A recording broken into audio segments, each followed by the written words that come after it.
Now let's take a closer look at the top story of the week. And if there is a top story of the week, it's usually the one that gets not just the insiders buzzing, but everybody buzzing. And this week, that was Cisco's announcement that they will acquire Splunk. I guess third time's the charm, right? If rumors are to be believed, Cisco had approached Splunk two separate times to talk about an acquisition, but their offers were rebuffed for unknown reasons. I'm going to guess that was based on money. Well, we'll Hmm. see. This time, it appears that all the planets and dollars aligned, and Splunk has entered into a definitive agreement to be acquired by Cisco for $28 billion.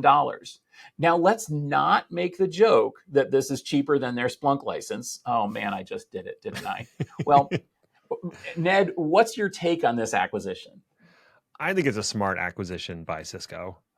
There's a perception in the marketplace right now that Cisco is not a growth company and it doesn't really have a roadmap for the future, right? It's a company that will sell you some switches and routers, and yeah, they have a security suite.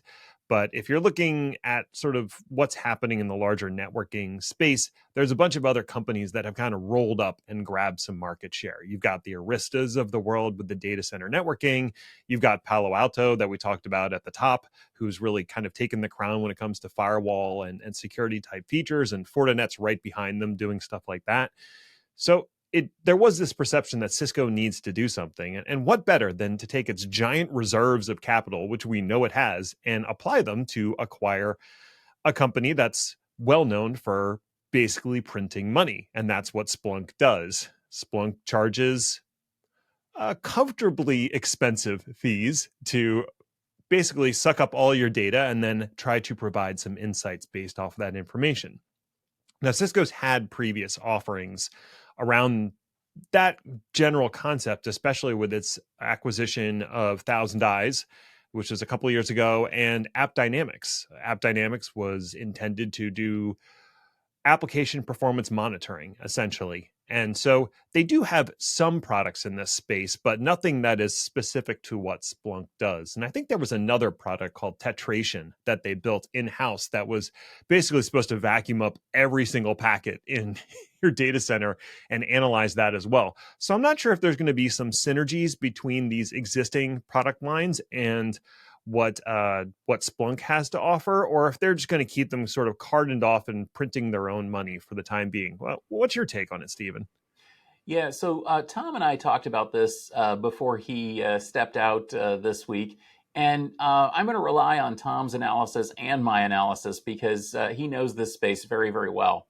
So, first off, I would say that probably the biggest surprise is the dollar amount. This is Cisco's biggest ever acquisition and leaves the company without that much cash left over. So, hopefully, it really happens. But that being said, as my friend and yours, Justin Warren, points out, this thing is going to be generating cash from the get go. So it's a pretty safe acquisition for Cisco to make. It's cash flow positive.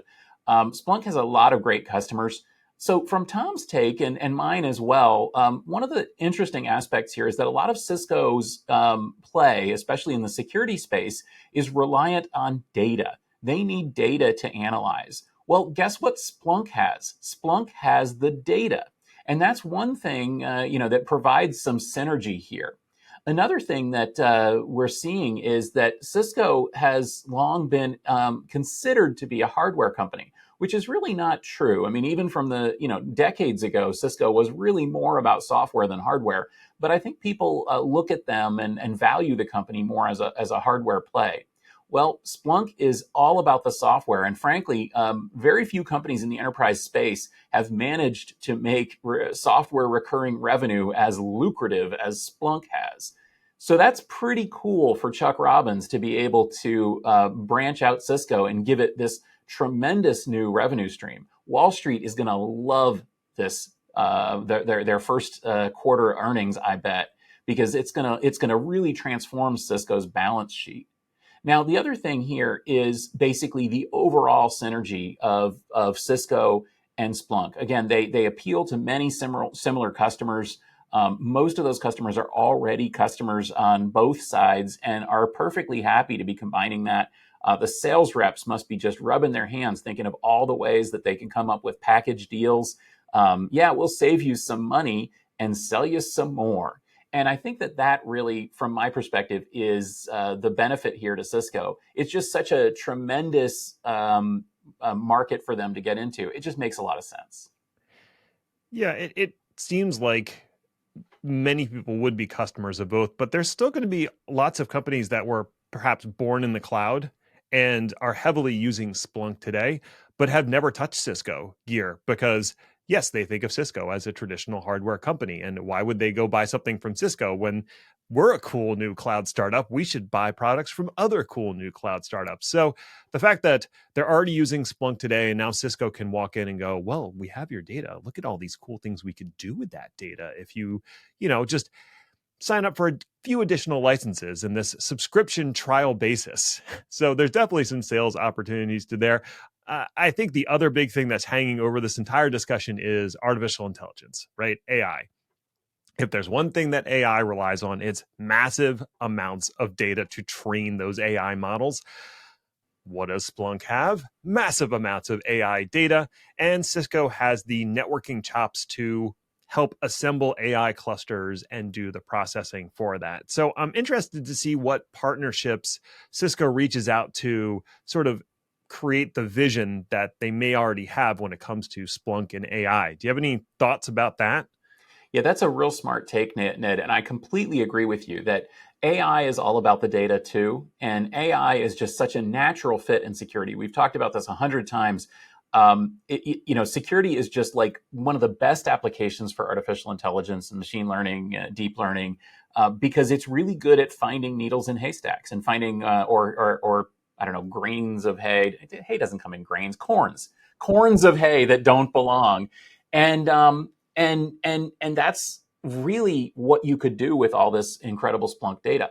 But that being said, neither Cisco nor Splunk is really considered to be on the leading edge of the artificial intelligence and data driven world. And there are a lot of startups coming. I am going to say right here, right now, Cisco is going to make a few more acquisitions very, very quickly in order to leverage this Splunk data. So it's important to note this hasn't closed yet. It's not officially official yet. It's an agreement.